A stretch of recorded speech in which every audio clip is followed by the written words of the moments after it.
Udumo kuNkulunkulu kweliphezulu nokuthula emhlabeni kubantu abathokozelwa nguye. Baba uNsibande uyakubingelela ndlalifa izulu. Ngithi uJesu Kristu inkosi. Siyambonga, siyamdumisa uNkulunkulu wethu kakhulu bangcwele. Akekho ofana naye futhi akekho njengaye. Usuku oluhle. Siyambonga uNkulunkulu wethu kakhulu usuku lwangolwesine. Ngiyacela ukuthi ngiguqe sikhuleke. uJesu Kristu inkosi.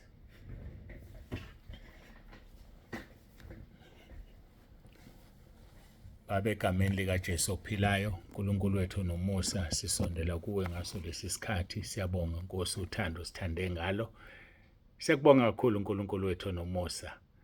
Udumo lonke silinikeza wena lukufanele lungolwakho. UnguNkulunkulu ezulwini, uNkulunkulu emhlabeni. Thatha indawo yakho-ke Moya Ongcwele kule nkonzo. Thatha indawo yakho uNkulunkulu wethu nomusa, udumo lonke lukufanele, alifanele umuntu. Nami mangilalele usebenzise lo mzimba oyithempeli lakho Moya Ongcwele. Ukhuluma okusenhlizweni yakho.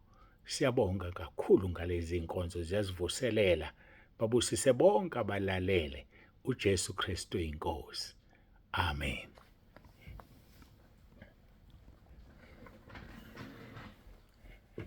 Siyambonga kakhulu kuNkulunkulu bangcwele, siyamdumisa, akekho njengaye.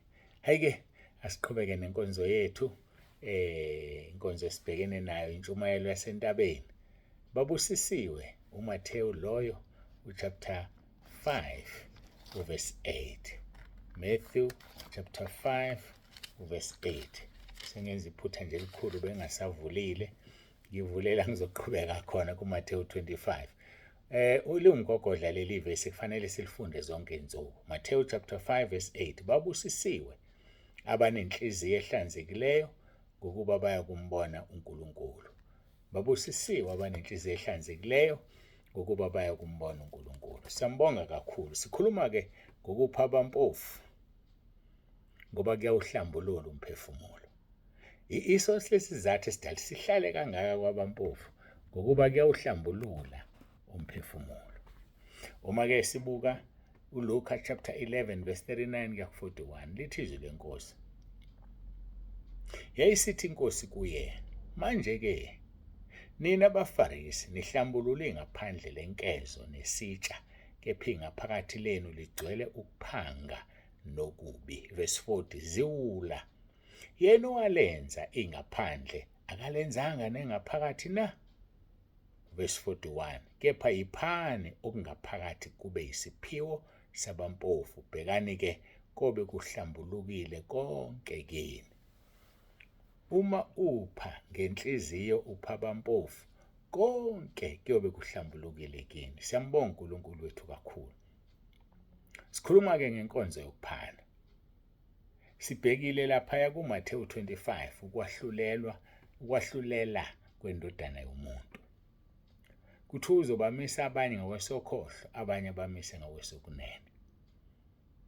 Abesethi kwabangakwesokunene, zanini nini nibusiswe nguBaba, nidle ifa lombuso eniwulungiselweyo selokhu kwasekela umhlaba.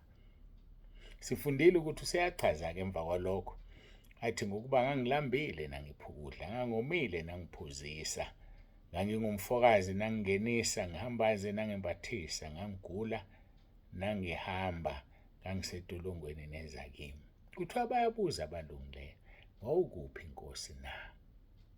Abesethi yena, lokhu okwenze kwabancane kuya kubami ubukwenza kumina. Ngingakangeni kuverse 41 isithe soqala kuye. Ngikhumbula indaba ngake ngayixoxa, abazoyikhumbula kade bangena ekhaya lezwi. Kuthiwa kwakunomkhulu wayethunga icathulo. Mayithunga icathulo lomkhulu, athandaze one night, athi Nkosi Jesu ngicela ungivakashele. Ningixolele mangabe ngingasakhumbula hlade adini kuyixoxa. Athi Nkosi Jesu ngivakashele, noma iNkosi uJesu izisholo yona ithi ngizokuvakashela, okukodwa kulokho angisakhumbuli, ningixolele. Kodwa yona indaba engayixoxelwayo umfundisi othize engathanda ukumusho, kodwa ngayixoxelwa nami le ndaba le Phakathi ukuthi wacela umkhulu ukubona uJesu noma uJesu wavele washo wathi ngizofika. Lavuka-ke ikhehla ngakusasa la clean endlini yalo, la iclean indlu yalo lilindele uJesu ukuthi afike. Alanga ithunga icathulo zalo lazibeka, umkhulu lo ungumthungo wecathulo. Wahlala. Kuthe emva kwesikhathi kwase kuqhamuka ugogo noma umkhulu u-Eva khona waqhamuka kuqala, ningixolele kakhulu bazalwane. Waqhamuka ake sithi waqhamuka ugogo. Mayiqhamuka ugogo uhamba eceleni kwecathulo zakhe, zidabukile icathulo, zigugile. Ayithe mayembona wayesemupha icathulo ezintsha, wathi gqoka uhambe. Wamnika, wajabula ugogo wahamba. Kwafika ikhehla lomile liphuzile, lacela ukuphuziswa amanzi, waliphuzisa. Mayeseliphuzisile lahamba futhi nalo. Lwahamba usuku elokhu elindwe inkosi uJesu, akasebenzi namhlanje uthula umkhulu. Ntambama kwafika ingane yomfana ngithi la ko-5 years nalapha ngisakhumbula kahle, ikhala ifuna kubo. Wayibuza umkhulu, udukile kukuphi ngakini? Yasho ethi kungakubo kanje, yalayela yachaza ngathi yakhumbula isitolo noma into enjalo. Umkhulu wabheka isikhathi wathi liyashona phela ilanga manje, uzofika uJesu ngihambile. Kodwa ngizokwenze njani ngale ngane? Ngoba lapha ngisekhona kungale kwelokishi. Kodwa wathatha isibindi umkhulu, wayithatha ingane wayihambisa. Wayoyibeka kubo, wayesebuya. Athi angazi noma uJesu ubuyile yini. Ufikile yini noma akafikanga, angazi ngingekho. Ebusuku likhala ikhehla ukuthi uJesu akafikanga lazi. Lafika izwi lathi ngifikile, ngiyabonga ungiphathe kahle. Yamkhumbula ugogo ufikile ngenazo icathulo, bekuyimina. Ngicashe kulo gogo wasungiphatha kahle, ngiyabonga. Yamkhumbula umkhulu ofike ekhathele edinga amanzi okuphuza, wangiphuzisa, ngiyabonga. Bekuyimina. Yayikhumbula ingane yokugcina efika ikhala ifuna ikubo, yebo, bekuyimina. Ngifike kathathu kuwe namhlanje, ngiyabonga ungiphathe kahle. Lajabula ikhehla. Izwi lenkosi ngisanda ukulicaphuna, amaHebheru chapter 12. Lithi abanye bangenisa iy'ngelosi bengazi. Yibakithi, bangenisa iy'ngelosi bengazi. Busisiwe, chapter 13 verse 1. Malume njalo uthando lobuzalwane, ningakhohlwa ukungenisa izihambi ngokuba ngalokho abanye bangenisa izingelosi bengazi. AmaHebheru chapter 13 verse 1. Malume njalo uthando lobuzalwane, ngoba abanye benu bangenisa iy'ngelosi bengazi. Uyihlukumeze, uyiphathe kabi ingelosi, iphindele emva iyoripota. Awazi sibusise bekulethele sona, kodwa wena usuyenze njani ingelosi? Wavele wayihlukumeza. Bazalwane bangcwele, asiphatheni kahle izihambi, ngoba abanye bangenisa ingelosi bengazi. Kuthi kuJesu ngangilambile, nangipha ukudla, ngangihambaze, nangibathisa, ngigula, nangihambela, ngangisetilongweni ezakimi. Ukuphi inkosi na?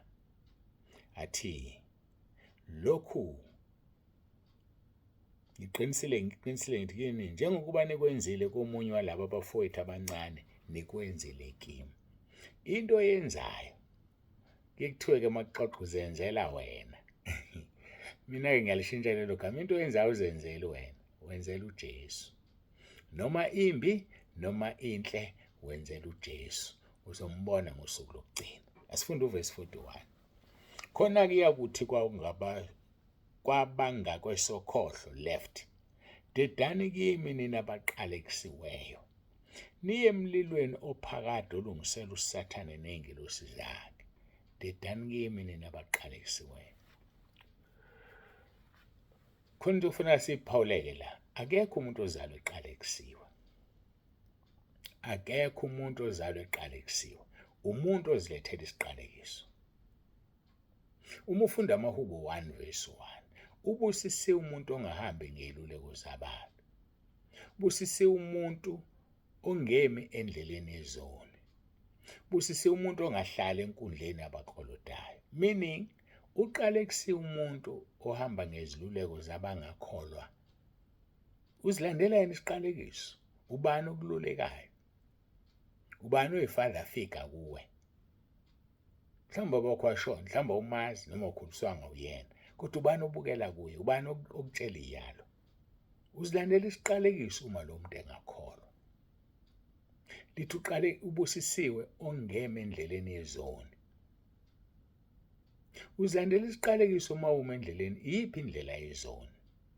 Ukwenza isono. Ukuhamba amathaveni. Ngiyakhumbula nami ngimncane sisebenza nomalume sile ezweni lase-Free State, eVirginia. Sasisebenza khona nomalume wami. Malume wami wayephuza utshwala. Athi emshana ngiphelezele ngisayibhareni. Hawu malume, angithandi ukuya ebhareni. Hhayi asambe ngizokuthengela i-drink. Ngiyigadeke leyo drink ukuthi bangayifaki utshwala. Ngangenzani lapho? Ngangima endleleni yezoni. Ngiyofunani la kuphuzwa khona ngingaphuzi?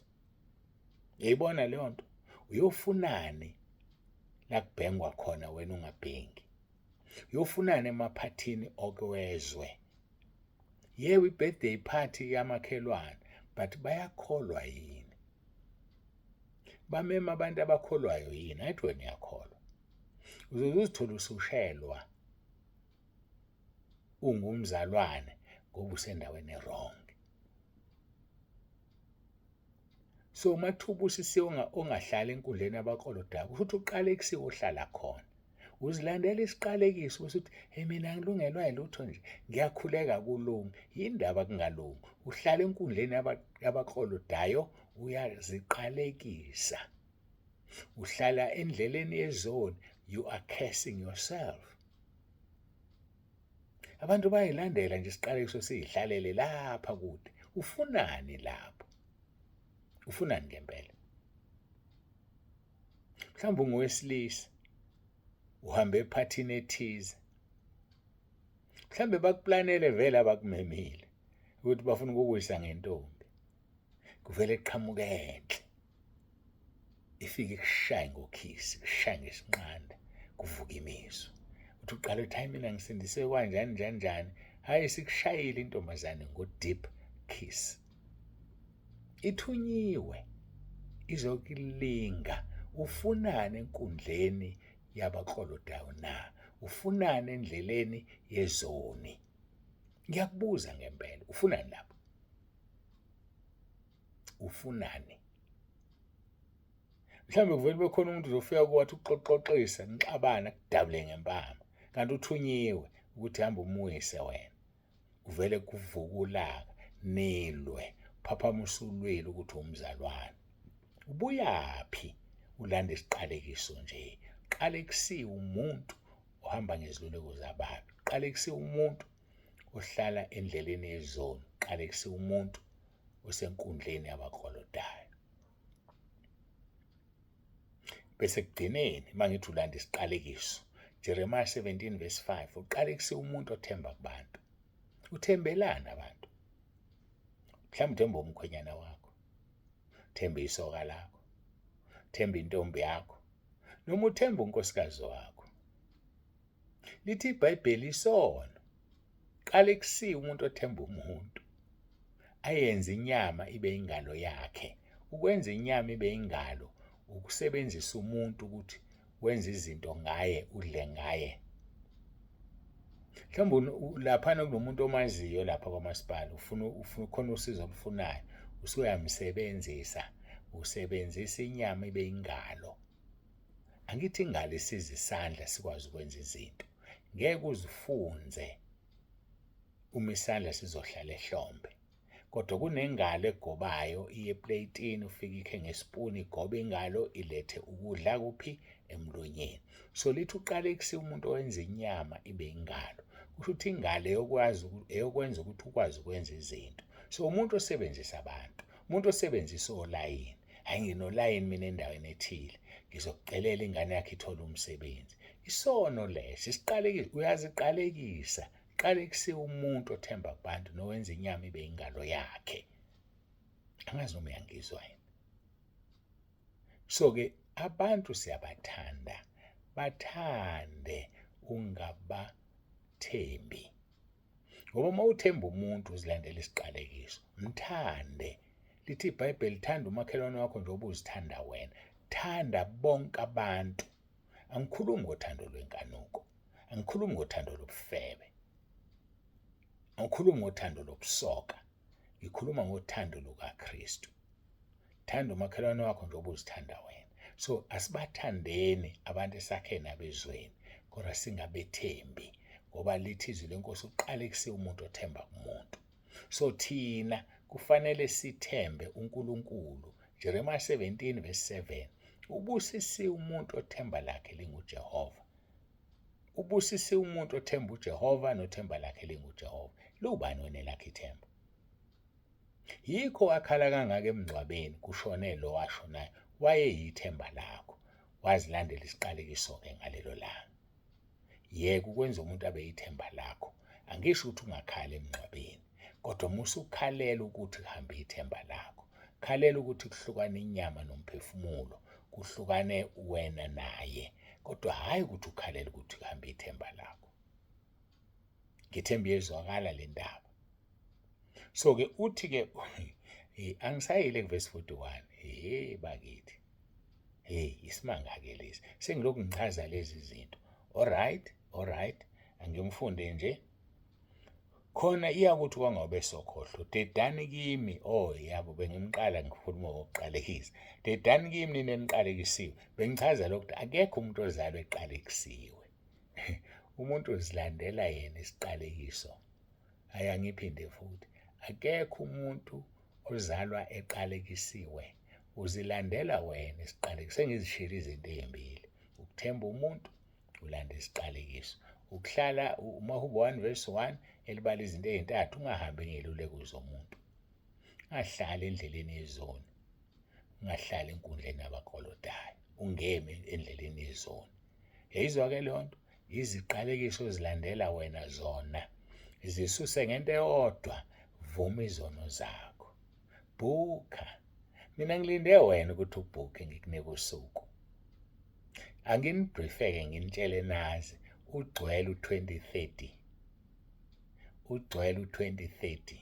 Ozolandela manje ngimbhukhela uzothola u-2031 mhla ka-2 January 2031. Bajwayeleke ukungafoni abantu abaseduze ne-festive season. Angazi noma bayakhohlwa noma kwenzakalani. Kodwa mina-ke angikwazi ukuzeqa lezo nsuku. Ngizokunika nje umhla ka-2 January 2031. Hayi June ey'ngiba. Ngithi engathi ngithe June angisazi. 2 January 2031. Ngoba ugcwele u-2030. Noma kunjalo, bekezela usibhaliswano njengoba sinjalo, uNkulunkulu uzokuthethelela. Uma ufunga kakhulu noBaba uNsibande, uzongena ezulwini uma izono zakho uzibhalile zonke ozikhumbulayo, wazibhala njengoba wawuzenza, uxoxe indaba, ungabhali izihloko. Ngikuthumelela umbono womzalwane obonisiwe futhi, ngoba mangithi futhi ngoba khona obonisiwe ukuthi ukudiliza udonga mawubhala phansi. Mawuqhubeka ubhala kuvuleka umnyango weNkosi uJesu ongena edwaleni elinguJesu. Umzalwane obonile-ke manje yilowo ukuthi uthe mayikhunjuzwa isono wasibhala. Mayesibhala kwathiwa vula izandla, wezwe ezandleni zakhe ukuthi umukele ubungcwele, wezwe ukuthi uyangcweliswa. Ngani usibhalile akakakhulumi noBaba uNsibande, ngoba uBaba uNsibande akalutho. Owutho uNkulunkulu obonayo izono zakho, obonayo ukuthi uzivuma kanjani, obuka inhloso ngaphakathi. Nina enigulayo, nenigulelwayo, nenihlushwa izingane, mina ngizikhulekela iy'ngane ezingavumile izono. Nawe uma ungazivumeli izono futhi ngeke ngikukhulekele. Ingakho ngithumelela uRoma 10, vuma uJesu kuqala wena, bese uvumisa ingane uJesu, uzobona izinto zenzeka. Sisekhaya lezwi la sisiza khona abantu babuyisane noNkulunkulu, bazi ukuthi uNkulunkulu akuyena okaNzibande, uNkulunkulu akuyena okamfundisi wakho, uNkulunkulu owethu sonke. Mina ngomusa kaNkulunkulu nginifundisa ukuzithandazela, uphendulwe, ave kumnandi ukuxoxa noNkulunkulu, ave kumnandi ucele into akunikeze, ngoba uyazibona ukuthi uwuthi ezulwini. Ilokho esikwenzayo, sibuyisa amandla ebantwini, asisusa amandla, sikunika amandla okwazi ukuthi uNkulunkulu ungowethu sonke. uNkulunkulu odala izulu nomhlaba ungowethu sonke. uNkulunkulu ka-Abrahama, uNkulunkulu ka-Isaka, uNkulunkulu kaJakobe ungowethu sonke. uJesu Kristu inkosi. Masikhuleke sithandaze.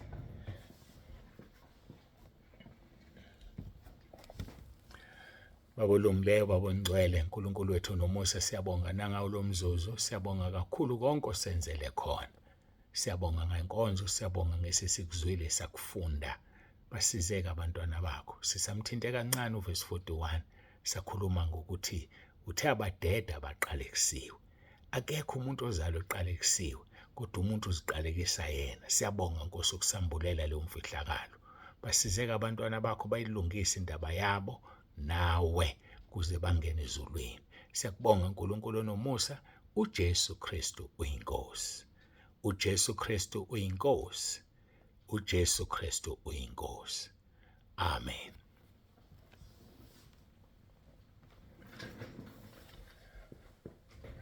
Siyambonga-ke kakhulu uNkulunkulu bangcwele, siyambonga, siyamdumisa. Ngithanda ukusho lento, kukhona abantu abangifuna uRoma 10 verse 9. Alikho icala lapho, kodwa umuntu ongifuna uRoma 10 verse 9 emva kwenkonzo yayizolo kuyamangalisa, futhi umuntu ongayilaleli inkonzo. Yani inkonzo yayizolo ibe noRoma 10 verse 9, inkonzo yayizolo.